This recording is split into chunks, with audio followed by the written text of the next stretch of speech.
Welcome home to USA Global TV and Radio, a place where dreams take flight, with authentic storytelling, diverse perspectives and meaningful conversations, where global stories unite and bridges are built beyond all borders. Discover world-class education, entertainment, hope and inspiration. Together, we're building bridges worldwide. Subscribe to our channel, USA Global TV. Download our app, USA Global TV. Be our guest or join our team. Visit usaglobaltv.com. Thanks to our founder and executive producer, Dr. Jacalyn Kerbeck. Music score by Yeffy Tang from Cloud Road Music. Voiceover artist Mike Porter. Creative direction by Paul Garcia. USA Global TV and Radio. Your home for global connection. All rights reserved. This video and its contents are the exclusive property of USA Global TV and Radio. Unauthorized use, duplication or redistribution in any form is strictly prohibited. Hello and welcome. AI is everywhere. And for some of us, we think that this is something new, but AI has been around for a very long time. My question for you is, has AI made us better communicators or worse listeners? We're going to explore this today. What if the greatest threat of artificial intelligence isn't that machines are becoming smarter, but it's that we as people are becoming less present? I'm Dr. Jacalyn Kerbeck. I am the founder and creator of USA Global TV and Radio, and it's my pleasure to welcome you to this special episode. Artificial intelligence is now writing emails, creating presentations, summarizing meetings, attending meetings, answering questions, and even helping us make life-changing decisions. But today, I want to ask a different question. That question is, has AI made us better communicators, or are we just becoming worse listeners? Because communication isn't just about speaking. It isn't just about writing, and it isn't just about generating information. Communication is about understanding, and understanding begins with listening. Over the next 30 minutes, we're going to be exploring what AI can do, what it can't do, and why your ability to truly listen becomes your greatest competitive edge in business, leadership, relationships, and life. I know for myself, I use AI pretty extensively. I live alone. I talk to it quite frequently. I ask it questions. I run things by it. And I'm quite aware of the fact that the information I'm sharing is not confidential. It can be brought up in a court proceeding, for example. I just watched a video about that. It can be accessed, I imagine, by authorities if they need the information. But pretty much for most of us, we're giving information, we're doing all the right things. And so we're relatively safe with sharing the information. But by being able to share information and then get some kind of feedback or interaction, are we actually becoming less present in our own lives? So depending on what your situation is, if you have a spouse or significant other family members and you're used to running things by people and now you're running it by artificial intelligence, are you actually isolating the people who are around you? That's not a judgment, it's just a question. And it's something to consider because while we are using AI in so many capacities, and it is an incredible tool in so many ways, in my opinion, as a business owner, it actually eliminates the need for so many positions that I would normally outsource or hire for because AI can get things done very quickly. So we've never actually experienced change this quickly. We've had a lot of different change. If you think about television or technology, or the fact that I'm doing a TV show right now from my computer in my studio that's going around the world on multiple platforms. But yet every week there seems to be a new AI tool. And so people are asking AI to do things that normally we would have humans do. So for example, if you're someone who has to write proposals, you can have AI do that. People are asking AI to write books for them. Students are asking AI to complete assignments for them, and business owners are asking AI to create marketing campaign. Doctors are using AI, lawyers are using AI, broadcasters are using AI. Do you think I look this good? It's with the help of AI. I use AI myself, as I mentioned, so it's not a judgment about whether or not AI is good or bad. The question is whether we're becoming intentional on how we use it. Technology has really accelerated the ability for us to communicate. And of course, during the pandemic, which I don't have to remind anyone, most of us were able to connect with people we had never met before. One of the things that I thought was so amazing was the Clubhouse app, which I'm not sure if it still exists, but you could go into Clubhouse, which was an audio only app, and you could be sitting in rooms with some of the most famous people in the world, and you would have access to them. So this enabled collaborations and partnerships that probably never would have existed before. So when it comes to acceleration, technology is at the forefront. But has it accelerated our ability to understand? I don't believe that these are the same things. So let's talk about the difference. Hearing is not listening. This has been my life's work. People often believe that listening is simply remaining quiet, but it isn't. Listening is one of the most active skills we possess. You can hear every word someone says and completely misinterpret or even miss what it is they're trying to tell you. How many meetings have you attended where everyone spoke, yet nothing was really understood?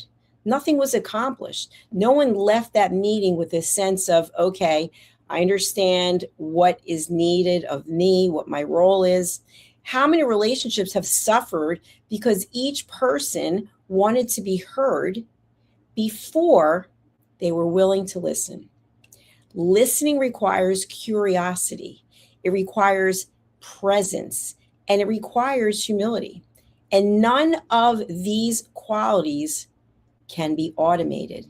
One thing that really stands out for me with AI is when I ask AI, I give it a prompt, it immediately starts giving an answer. It didn't do any thinking, it didn't do any processing, and many times the information that it comes up with is not even what I asked. And so I'll have a little exchange with it. That's not what I asked. I know you can't actually listen, but you must be able to process by reading the information, and you're not giving me what I asked. And it's so obvious because it's not a human being. But yet what's not obvious is when we as human beings who have the ability to listen think we're doing a phenomenal job of doing so, and we're actually not. And there's so many reasons for this, which I will go into shortly. So what is it that AI cannot replace? Well, we know AI is extraordinary. We know there are things that it cannot do. It cannot genuinely care about us. It cannot build authentic trust. And it can't sit beside us when we are going through grief or other meaningful human presence. And I'll give you an example. So for the last 9 evenings, well, except for last night, let's say 8 evenings, I had violent back spasms. My back would just lock up, and it came out of nowhere. I couldn't even breathe, and I had to process whether or not I thought I could actually get to my car so I could drive to the hospital. And so when the spasms slowed down a little bit, I got my phone and I reached out to AI to share what was happening. And so AI is processing and giving me all this information, but it couldn't hold my hand. It couldn't tell me it's okay. Basically, it brought up a lot of things that were alarming about what could happen. And it couldn't give me what it is that I really needed. I really needed somebody to hold my hand and say, you know what? It's okay. I'm here for you, whatever it is that happens. But yes, it can give us a plethora of information, but that's not what we always need. And it's the same thing when we're having an exchange with someone. we have so much information we want to share with someone, and that person, instead of listening, wants to fix us. They want to tell us what needs to be done. They want to judge us. So while AI cannot replace compassion, and it can't replace wisdom, and it certainly can't replace human connection, these are human qualities. But as humans, we're not actually taking the time to process how someone is feeling or what it is they actually need from us. And these are qualities that we value every day. And every day that goes by, that compassion and that human emotion and that understanding is something that becomes more and more valuable. So, my question for you is, are we outsourcing our thinking? I mentioned to you that I'm going to use confer with AI on a regular basis. And I think this is pretty common for someone who lives alone, works alone. I have a huge team around the world, but I am basically alone. So instead of picking up the phone and calling someone, I will ask AI various questions. And what I found that's so interesting is that AI can express itself in ways that are judgmental. So from humans, this is pretty common. If I say something to you, I like something this way, you might like something that way. And so there's a natural divide, 50-50 around the world, depending on how you feel about various things. But yet AI can still take a position of, I don't agree with what you're doing. I wouldn't recommend what you're doing. Even if we don't ask it, it gives its own judgment and opinion. And so from a human perspective, we have to be better than that. We have to be able to keep our opinions to ourselves so that we can foster a safe environment for people to share. So we don't expect that from artificial intelligence because it's not a human. So are we using AI as a tool? Are we allowing it to become a substitute for thinking? When was the last time you sat quietly with your own thoughts before you either asked AI for the answer or you asked a human for the answer? We're so busy looking for answers outside of ourselves that we actually are empowering AI and also other people to provide external validation instead of taking the time to think and process what could be happening. So I'm going to go back to my situation with the back spasms. And this, again, is something I have never experienced before. I work out at least 6 times a week. I do no stretching, zero. I did yoga for more than 20 years. I don't do any yoga. I don't do any rolling. I don't do anything except work out. And so when these violent spasms were happening, I had to calm myself down, focus on my breathing. And when they started to release a little, I started thinking to myself, well, what could this be from? Well, obviously, if I'm working out at a very high level and I'm not stretching and I'm not doing anything to help my body recover, my body could be sending me a message. And the message is, this isn't working. We need to find a way to have our muscles relax. But yet when I went to AI and asked AI, it came up with all these things. You could potentially be having a heart attack. I would get to the hospital right away, call 911, all this information. And so what's interesting is that as humans, we also do something similar, which is we no longer are listening and instead we are talking. So if I had called a human being on the phone, which I couldn't, it was the middle of the night, that person might have said, I would get to the hospital immediately. So I would still have to process the information. And what I'm asking you is, how much trust and faith do you have in yourself and in your own judgment? Or are you constantly, regularly outsourcing your decisions to artificial intelligence or to other people? This is a very important question, because what ends up happening ultimately is we do not trust ourselves. So if we can't trust ourselves and we're constantly looking outside for validation, then the next decision that comes along, we will be second guessing ourselves. And I'm asking you to put some faith into your own intuition and into your own judgment about your life and reserve it to give to other people. So unless someone asks you your opinion, why do you have to provide it? Typically, it's from an ego place. It's from a place of feeling inferior, or it's a place of you might really think that you know what's best for someone, but we don't know what's best for someone. We barely know what's best for ourselves, let alone for someone else. So outsourcing your life decisions to AI or to another person might not work out the way that you'd like it to be, because basically you have less faith in yourself. So think about, when was the last time that you wrestled with a difficult problem instead of searching for the quickest solution? What I have found is that we as a society want quick answers. We want closure. We want to know that whatever it is that we're dealing with, we can just get out a mop and a broom and clean it up and get rid of it. But what if the journey is in walking through whatever it is that's coming your way? However, we then go to AI and give AI all the information. I've done it myself many times. Here's what I'm dealing with. What do you think I should do?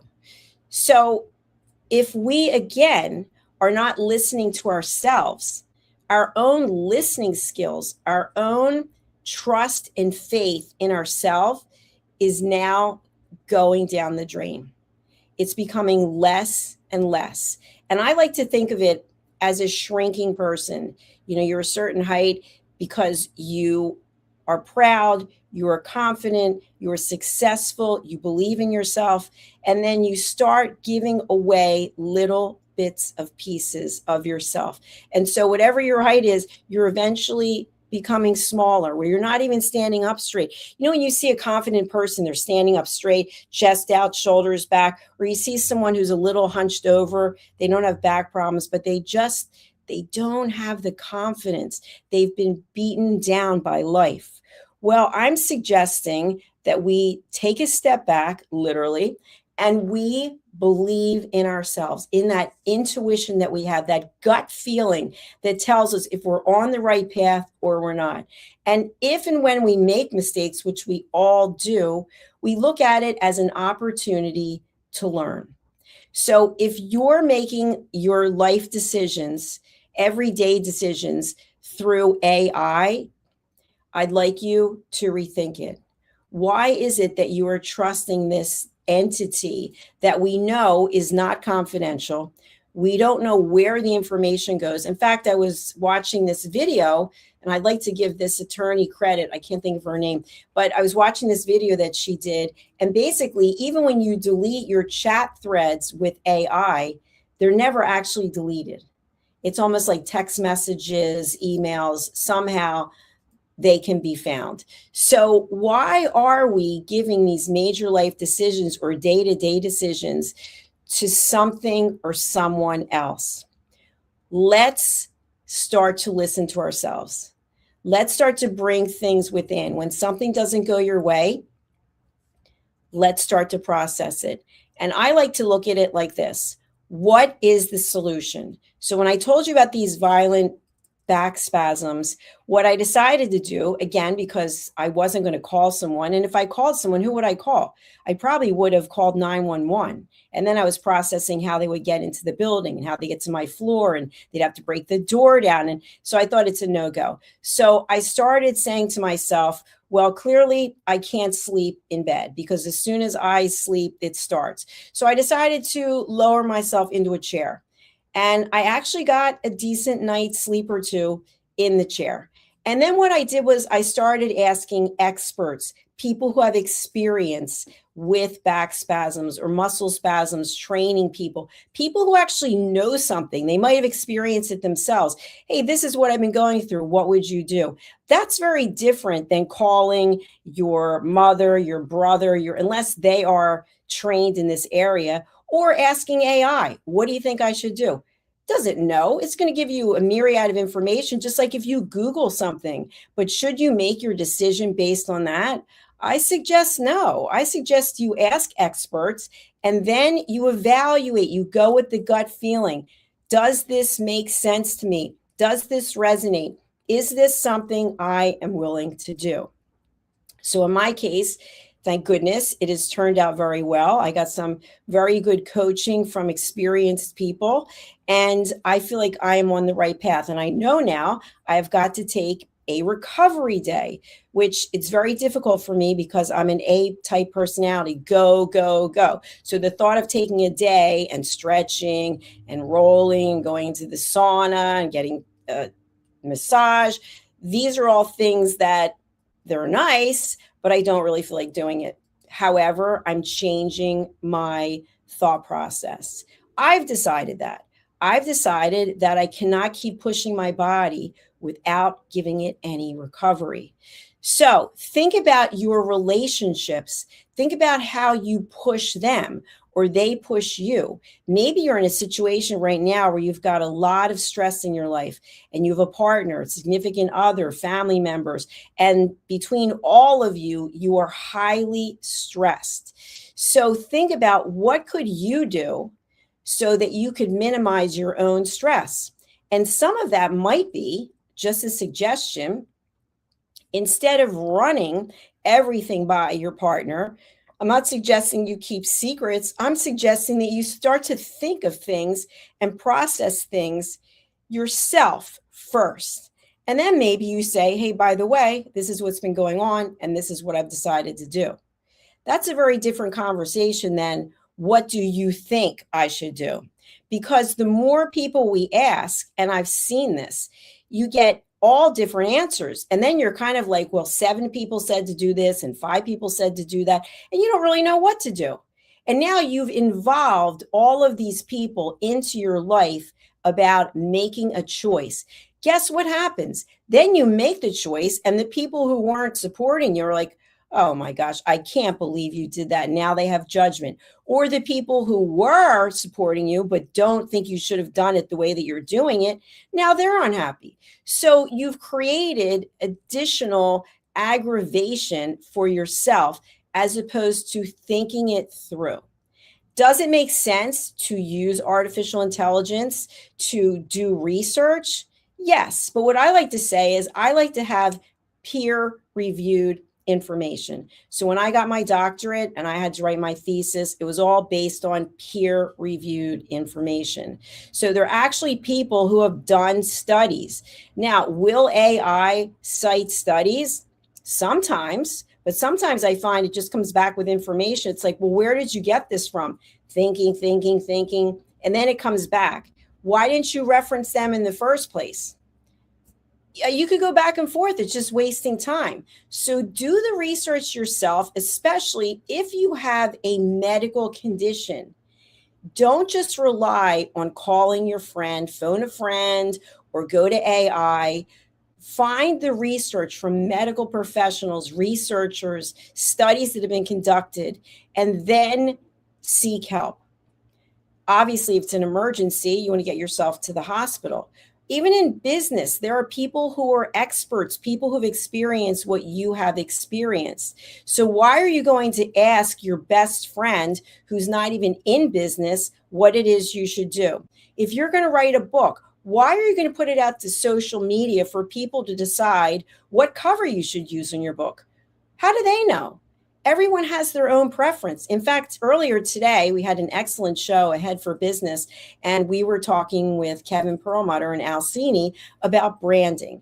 And I have seen people have logos created for their business, and they put it out on social media Which one do you think I should use for my business? Pick A, B, or C.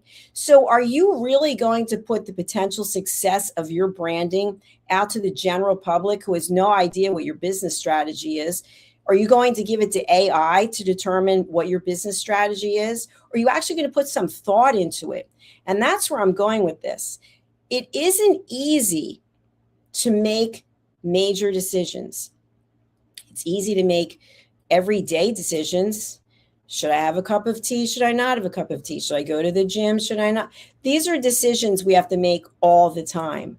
But when it comes to decisions that are really important, that really circle back to listening, are you listening to yourself? Or your listening skills worse than they were before because now you have more tools? And what you really need now is tool management, because you're going to find at some point there's so much information available, and yet you're wasting your time because you're unable to make a thoughtful, well-researched decision that you are in alignment with. So when you're in alignment with whatever choice it is, then you realize, I decided I'm going to do this. This is the direction I have decided to go in. Many people might not support you. Maybe everyone will.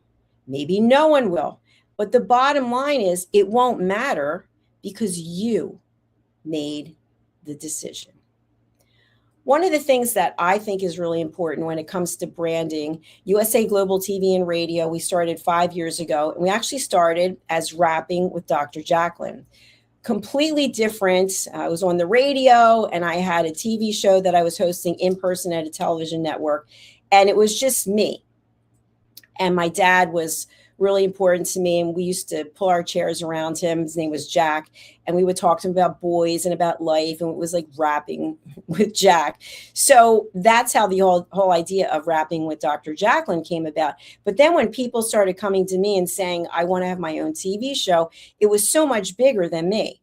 And now we have 28 different TV show hosts. We have 60 shows. We're in 60 countries, and it's not about me.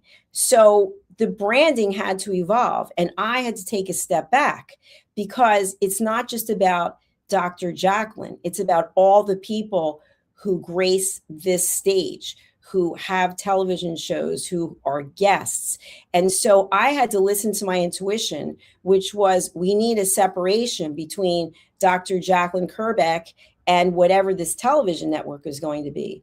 And so now I am a host on this television network, and I'm the executive producer, but I'm not the whole network. We have, as I mentioned, 28 hosts, and we've got marketing people and search engine optimization and distribution. It's much bigger. So I followed my own intuition as opposed to what other people were telling me to do.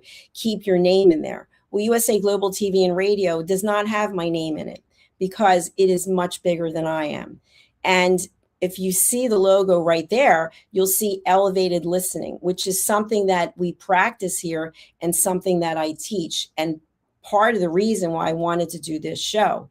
We have this tool of AI that we can use in so many ways. And by the way, it's been around for a long time. My father passed away in 2012, and he was always talking into the phone, asking it to look things up. So it's been around for a long time.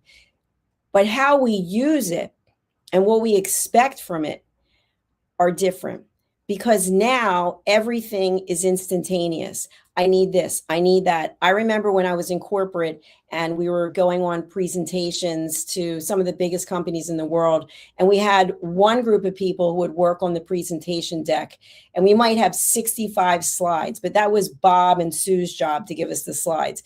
And now you can use AI to come up with a deck literally in minutes. Of course, you're going to have to review it, and it makes all kinds of mistakes and go over it again and again. But the question is, does that deck represent what it is that you want to get across? It's now tied to you. So how confident are you in what this artificial intelligence tool produced for you? Are you even reviewing it? If you're having it send emails, is it your voice? Are you proud of whatever the message is that you're conveying in that email? Or are you just looking to get it done? Because who we are and what we represent is out in the world in so many ways. If you think about email and social media and being a public figure, it's very difficult to get away from it. So I'd like you to focus on these 4 things as we close the show today. I'd like you to evaluate yourself, your own skill set right now, and be honest. How well do you listen? First, to yourself. How well do you listen to that voice within? Or are you constantly looking for someone else to validate what you're thinking and feeling? And the second is, how well do you listen to other people? Here are the 4 things that I have found through my research that are areas where we drop the ball.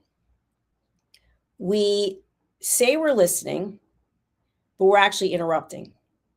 Oh, I'm so, have you ever gone to a presentation and the speaker will say, we'll take all the questions at the end. And you've got people raising their hand, calling things out. The same thing in class.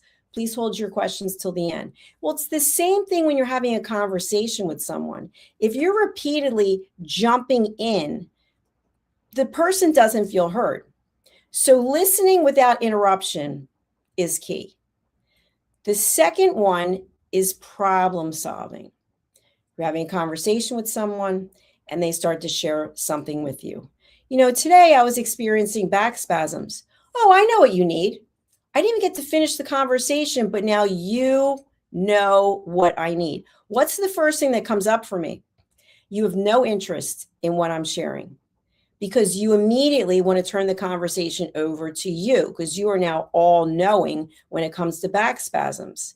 So unless you are specifically asked to solve a problem, don't provide your feedback.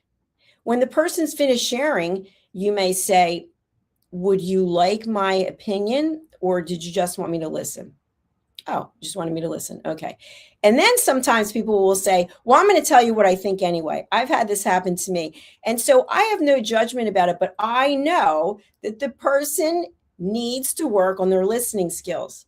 The third one is listening without stage hogging. This is where you are telling your story. I've been experiencing back spasms. Oh, you know what? I've had back spasms. In fact, when I was 20 years old, I had back. Why are you bringing up about your back spasms? If I'm talking to you about what's going on with me, why are you switching the conversation over to you?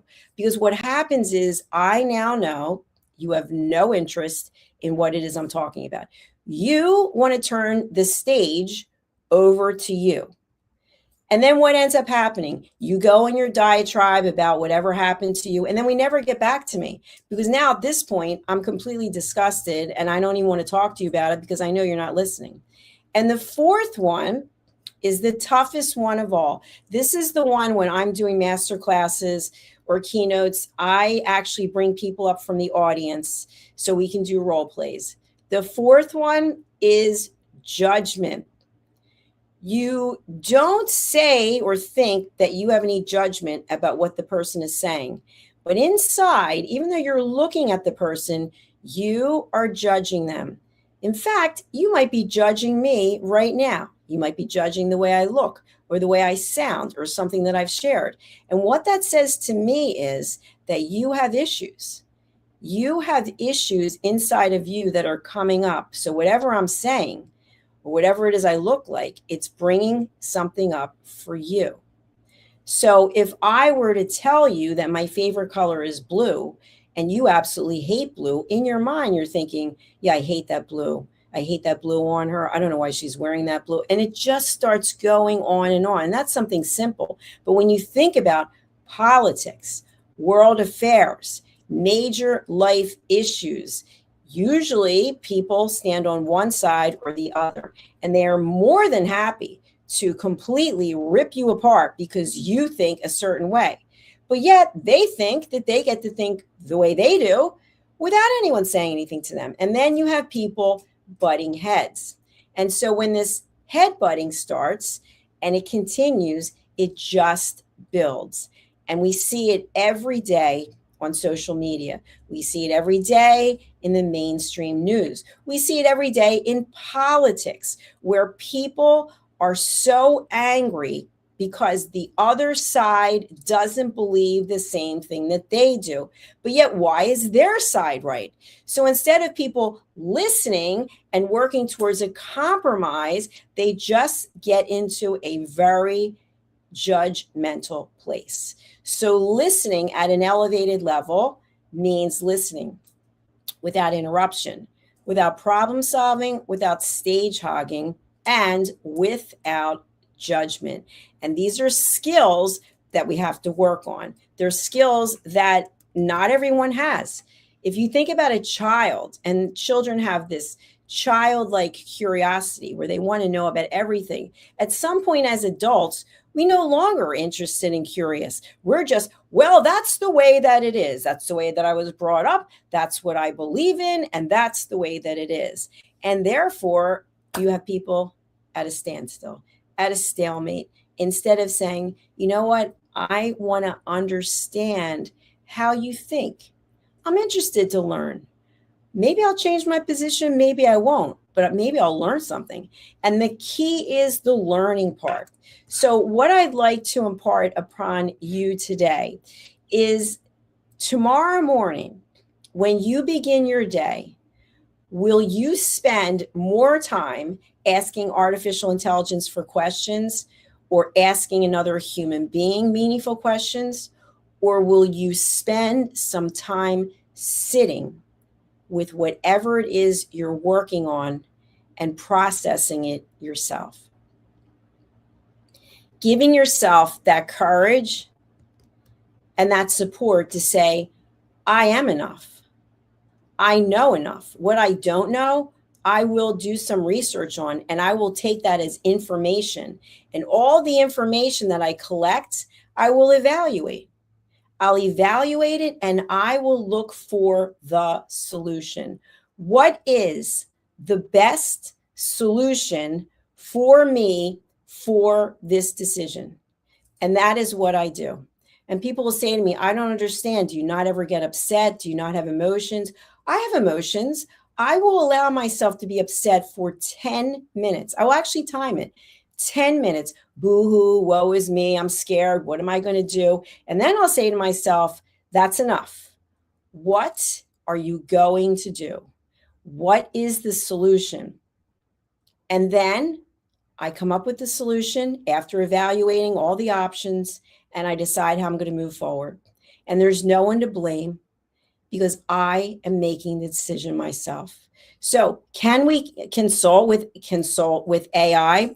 Of course. Can you ask people who have walked the journey that you are walking or who are where you want to go? Absolutely. But randomly calling all of your friends and family members, putting things on social media, that's not going to get you the result that you can live with.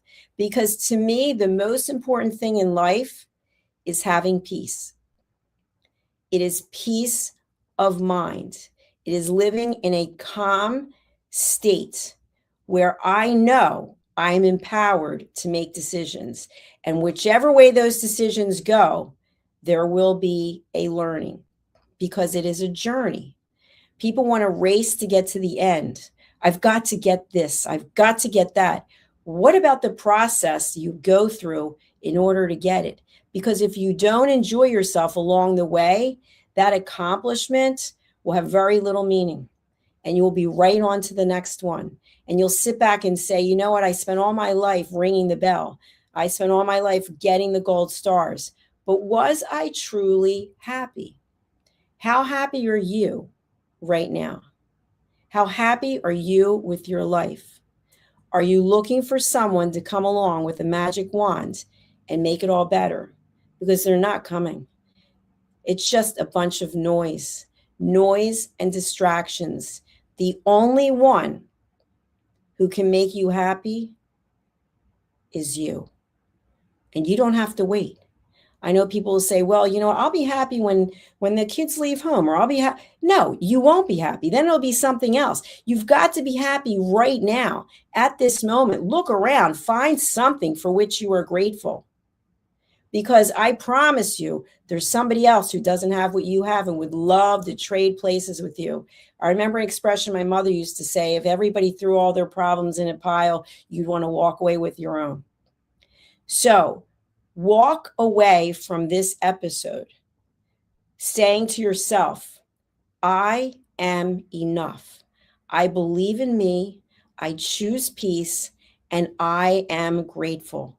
When you are practicing gratitude and you are happy with where you are instead of waiting for the next fabulous thing or until someone does something, you will always be disappointed because it will never be enough.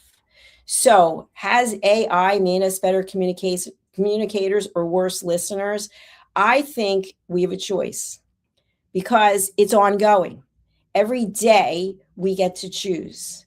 So I'm asking you to choose to be your own best listener. I'm asking for you to be a good listener for other people without judging them, without expecting anything from them. They're going through their own set of circumstances. And so no one is right and no one is wrong. But not being at peace and not having happiness is not a quality way of living your life. So I wish you peace. Go in peace. Thank you so much for being here. If you haven't done so yet, if you'd please subscribe to our 2 YouTube channels, USA Global TV and Radio and Dr. Jacalyn Kerbeck, I would really appreciate it. And I know that our team would as well. And I'm going to close out with a promotion from one of our team members, Mr. Red O'Laughlin, who's written a really amazing book. It's called Aging Sucks and the Guesswork, There is Hope. I highly recommend this book. I've known Red for 5 years now. He is a high quality stand-up person who knows a lot about longevity. And this is not a longevity book, but it does talk about the hallmarks of aging. And so take a look at this. You can order it on Amazon. What if many of the problems we associate with aging are not random? What if there are identifiable causes behind declining energy, chronic disease, and memory problems?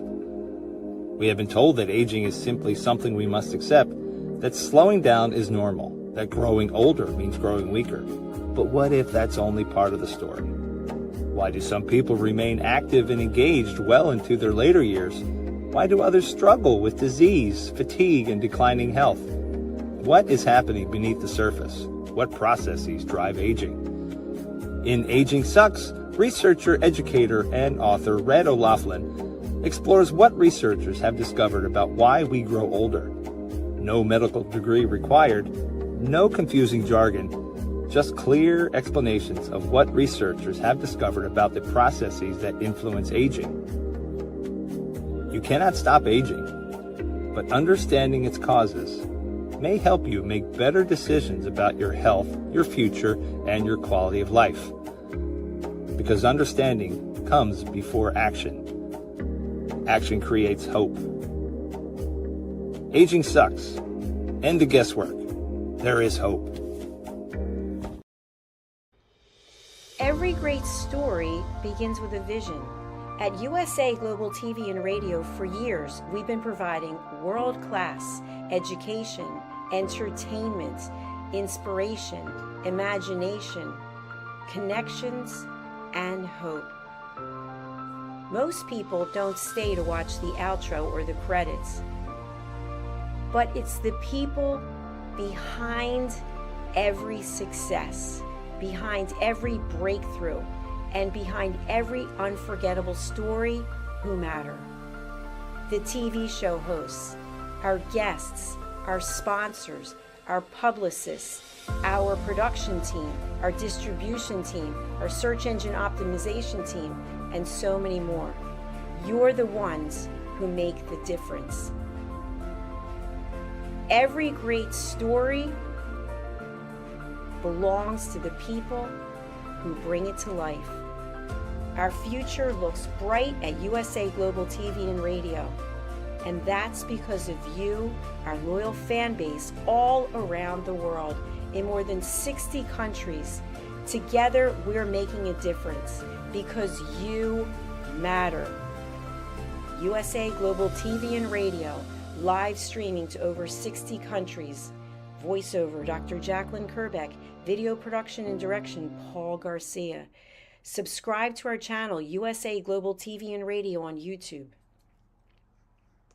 USA Global TV and Radio proudly presents Tracy Cram-Perkins, a dementia caregiving survivor teaching how to balance care with peace of mind. #1 resource for dementia caregivers. It's the book Dementia Home Care: How to Prepare Before, During, and After. Over 17,000 copies sold of this must-have guide. And now a testimonial from Tracy Smith. If I was to describe this book to someone who is going through a similar situation, I would underscore how important it is to have some sort of a tool or a guidebook to help you through certain stages. And there's so many, it's such an unknown topic to the average person. And to have this as a reference is essential. It's going to help you get through it personally, as well as help your loved one manage. To learn more, go to tracycramperkins.com.